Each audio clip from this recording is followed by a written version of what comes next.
Welcome back to the Deep Dive. Today we're tackling a really fascinating one of America's most enduring and frankly unsettling mysteries, the Mothman. So picture this, a creature totally unlike anything in biology textbooks. Tall, humanoid shape, big wings, and these piercing, glowing red eyes. People reported seeing it soaring silently through the night sky. And for over a year, this entity supposedly stalked a small town in West Virginia. Its appearances seemed tied to strange events, rising fear, and then ultimately this unimaginable tragedy. Right. And our mission today is really to unpack all of that. We'll look at the chilling eyewitness accounts, explore the various theories about what it could have been, and ask that big question. Was Mothman some kind of actual entity, maybe a weird animal or, something stranger trying to warn people? Or was it more like a mass hysteria thing, collective fear building up just before a real disaster happened? And the epicenter of this whole legend, the place it all went down, is Point Pleasant, West Virginia. So let's set the scene. Point Pleasant, West Virginia. Things really start heating up around November 1966. That's right. Although the very first whisper, you could say, was actually November 12th, 1966. 5 grave diggers out in Clendenin, West Virginia, they reported seeing this large winged sort of man-like figure fly low right over their heads. Imagine that, working in a cemetery and seeing that. Yeah, no kidding. But the day everyone remembers, the one that really kicked things off, is November 15th, 1966. That's the famous sighting. 2 young couples, Roger and Linda Scarberry, Steve and Mary Millette. They were driving past this old abandoned TNT area, World War II ordnance plant, I think. Yeah, that's the one. And they see this terrifying creature by the road, 6, maybe 7 feet tall, humanoid, big wings folded back, and the detail everyone latches onto. 2 huge, glowing red eyes. Linda Scarberry's description is so vivid. She called it a slender, muscular man, 7 feet tall, white wings. But she couldn't make out its face. He said the eyes were, like, hypnotic. It's really chilling stuff. And it didn't just stand there. Right after they saw it, the creature supposedly chased their car. They said it kept up with them at speeds up to 100 miles an hour and making this awful screeching sound as it flew alongside them. 100 miles an hour? That's intense. Absolutely. And other reports flooded in quickly after that. You had 2 volunteer firemen who saw a large bird with red eyes. Another couple, Marcella and Steve Wamsley, with Mary Thomas, saw it on a garage roof. Again, those piercing red eyes. Then there was Newell Partridge, a contractor. He shone a flashlight on something, saw eyes glowing like bicycle reflectors, and later he had weird buzzing from his TV, and his German Shepherd Bandit vanished, never seen again. Wow. So this wasn't just 1 or 2 isolated things. It became a wave. Exactly. Over the next year, literally dozens of similar sightings poured into Point Pleasant. Yeah. The descriptions were often consistent. Huge wingspan, maybe 10, 15 feet. This weird, jerky way of flying. Yeah. And that bizarre detail about having no visible head, just the eye seemingly set right into the chest or shoulders. Yeah, that's a really common element in the reports. The sheer number of these reports created this real tension in the town. A local journalist, Mary Heyer, she became kind of the go-to person collecting these stories. And inevitably, it attracted attention from outside. Famed paranormal investigator John Keel got involved, and suddenly this local weirdness was a national story. It really blew up. And it's interesting how it got the name Mothman. Some people think it might have been influenced by the Adam West Batman TV show, which was huge then. Remember the villain Killer Moth? It's possible the name just sort of stuck, maybe partly because of that pop culture connection. Kind of funny how that happens. Okay, so we have these really vivid, really quite scary accounts. Let's try to unpack this. What did people think was actually going on? Let's start with the more skeptical, conventional takes. Right. So from a purely skeptical standpoint, the #1 explanation is simply misidentification, usually of large birds. Robert L. Smith, a wildlife biologist at West Virginia University, looked at the descriptions. He suggested they fit or could fit the sandhill crane. I mean, it's a big bird, almost as tall as a person, 7-foot wingspan, and it has this reddish coloring around its eyes. So he thought maybe one just wandered way off its migration path. Oh, sandhill crane. Okay. And then Daniel A. Reed suggested that maybe in the sightings where people didn't mention glowing eyes, it was more likely a great blue heron being misidentified. There was also that incident in '66 where someone actually shot a snowy owl near Point Pleasant, Ace Henry, I think. It was described as a giant owl, nearly 5-foot wingspan. That very owl is apparently mounted in the Mothman Museum today, and some folks point to that as maybe the origin for some sightings. Okay, owls, cranes. But what about those glowing red eyes? That seems like the hardest part to explain away with just a bird, right? Especially if it's chasing cars. That's the $1 million question, isn't it? It's definitely the most iconic feature. Benjamin Radford, a skeptic, points out that the very first report of glowing eyes was actually secondhand. Shirley Hensley quoting her father. But then again, John Keel reported that witness Connie Carpenter saw it in broad daylight, November 27th, 1966, and she specifically described glowing red eyes. So it's not totally clear-cut. Right. Another skeptic, Joe Nickel, suggested maybe it was barred owls and the glowing was just, red eye effect, like when you take a flash photo.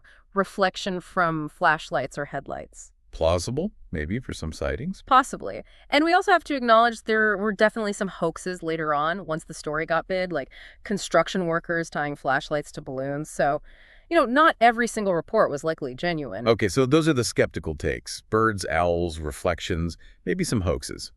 But here's where it gets really interesting. What about the less conventional, the more paranormal explanations? Right. This is where we get into what's sometimes called Forteana stuff that challenges standard science, named after Charles Fort. John Keel, who investigated firsthand, his ideas in his book, The Mothman Prophecies, were pretty far out there. He didn't just think it was an unknown animal. He suggested Mothman might be an interdimensional entity or somehow connected to UFOs and aliens. Interdimensional, wow. Yeah, he noted this huge spike in UFO sightings in the Point Pleasant area around the same time. Plus, people reported weird, harassing phone calls and unsettling encounters with these mysterious men in black. Ah, the men in black. So Keel saw this as connected. The Mothman, the UFOs, the MIBs. Yeah. It was all one big, weird phenomenon for him. Pretty much, yeah. He saw them as part of this larger, interconnected strangeness. He thought these entities, Mothman included, could maybe manipulate reality, appearing in different forms. And other people in, ufology, paranormal writing, cryptozoology, they've jumped on that too. Ideas range from alien pets to supernatural manifestations, or maybe just a totally unknown species. Yeah. But an unknown species. You mentioned the size earlier. How feasible is a creature like that physically? That's a big problem for the unknown animal theory. There's something called the square cube law in physics. Basically, as something gets bigger, its weight increases way faster than its surface area. So for a creature described as 6 or 7 feet tall with maybe a 10-foot wingspan, the physics just don't work for flight based on known biology. Its wings likely couldn't generate enough lift for that body mass. So biologically, a flying creature that big is unlikely, at least as we understand biology. Very unlikely, yeah. Which pushes explanations back towards the more unusual. Then you have the whole prophecy angle. Many witnesses, and Keel too, reported that the Mothman sightings came with this sense of dread, like premonitions of disaster, a really heavy atmosphere in town. This led many to believe it wasn't just a creature, but some kind of harbinger, a warning sign. There were even claims later, by Russian ufologists, I think, that Mothman sightings happened in Moscow right before the 1999 apartment bombings there. So this idea of it being an omen of disaster became really central to the legend. Absolutely. Which brings us to another major explanation often put forward. Mass hysteria. The idea that, in a small town, maybe under some stress already, anxiety becomes contagious. Shared fear could lead people to interpret ambiguous things as monstrous, and one person's story reinforces another's, spiraling into a collective delusion. That's definitely a strong psychological argument. David Gallo, a psychologist from the University of Chicago, looked at more recent sightings, like a cluster reported in Chicago in 2017 by a 14 researcher named Lon Strickler. Gallo talked about selective samples. Basically, people who are already interested in the paranormal, maybe visiting Strickler's website, are perhaps more inclined to believe in Mothman and therefore more likely to interpret something unusual as Mothman. So our own beliefs and expectations can kind of prime us to see what we expect or maybe fear to see. Exactly. It shows how powerful suggestion and shared anxiety can be, especially when you're looking for something out of the ordinary. Okay, so we have all these sightings, this growing unease, the strange theories swirling. And then everything changed. The Mothman story became irrevocably linked to a real-world tragedy. Yeah, the climax, if you can call it that, was horrific. December 15th, 1967, the Silver Bridge, which connected Point Pleasant over the Ohio River to Gallipolis, Ohio, it collapsed. Right during evening rush hour, cars, people, everything just plunged into the icy river. 46 people lost their lives. It remains one of the worst bridge disasters in American history. Just awful. And the investigation later found the cause, right? It wasn't sabotage or anything mysterious. No, it was ultimately traced to a tiny manufacturing flaw, just a minuscule crack in one of the eye bar chains in the suspension system. Yeah. A defect that had been there, unnoticed, since the bridge was built decades earlier, which finally failed under stress. But for the people who had been living through the Mothman sightings, this wasn't just a structural failure, was it? For many, no. The timing was just too potent. The collapse happened almost exactly 1 year and 1 month after that first major sighting by the Scarberrys and Millettes, November 15th, 1966 to December 15th, 1967. For them, this was it, the confirmation. The Mothman sightings were a warning. The creature was this dark omen, maybe trying to signal the impending doom, and the collapse was the terrible fulfillment of that prophecy. That connection, that timing, it's hard to shake, even if you're skeptical. It gives the whole story this incredibly tragic weight. Absolutely. And if we connect this back to the bigger picture, the skeptical view is, of course, that it's a tragic coincidence. The bridge was old, it carried more weight than it was designed for, and it had this hidden flaw. It was going to fail eventually, Mothman or no Mothman. But psychologically, humans are pattern-seeking creatures, especially after trauma or during periods of high anxiety like Point Pleasant was experiencing. We need to find meaning to connect the dots. So when a terrible event happens after a period of weird, unexplained sightings and fear, it's almost natural for the mind to link them, to see the creature as a cause or a warning rather than just unrelated events. The Silver Bridge really shows how easily anomaly gets woven into prophecy after disaster. Yeah. And whether you believe Mothman was a warning or not, that bridge collapse absolutely cemented its place in folklore. It wasn't just some weird monster story anymore. It became tied to real loss, real tragedy. It elevated the whole thing. It really did. And the story didn't just end there in 1967.